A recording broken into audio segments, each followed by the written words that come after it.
For even more updates on Stephen King's It, The Dark Tower, and The Mist, be sure to check out hybridnetworkyt.com.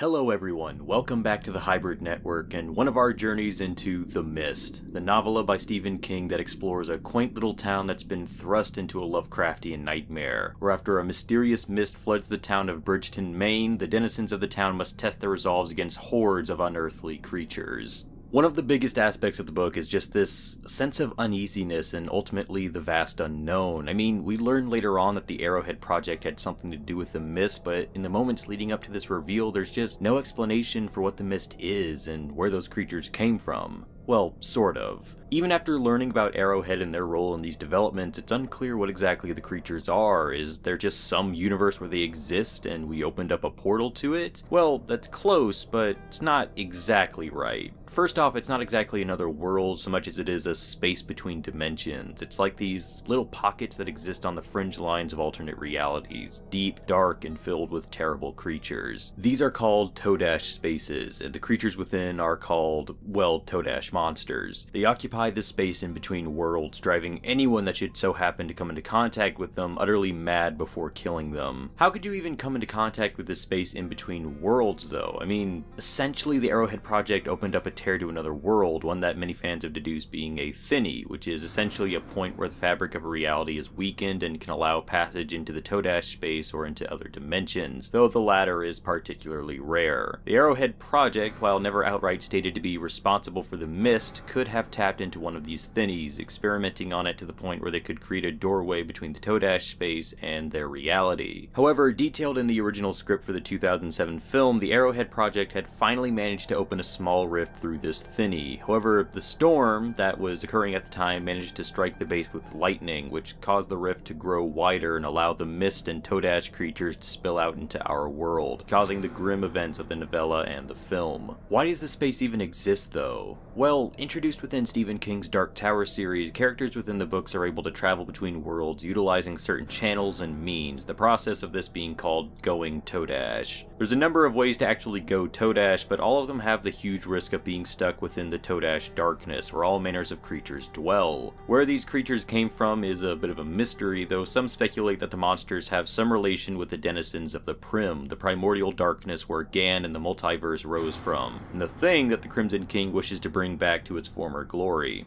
There's speculation that the same creatures from the primordial darkness have leaked into the space between worlds in an attempt to grow and continue their survival, though of course that's all speculation and these two states could have nothing in common. It's even been speculated that the creatures of the mist aren't actually from the Todash darkness, but they could be from the Wastelands, a stretch of land that was inhabited by mutated animals, some of which bear striking resemblances to descriptions of the creatures within the novella and the 2007 film, though this too is mere speculation. But anyways guys, that's going to wrap up this video. Thank you so much for watching, and be sure to stay subscribed to the Hybrid Network to stay up to date on all of our other videos as they come out. My name is Luke, and I'll catch you all next time.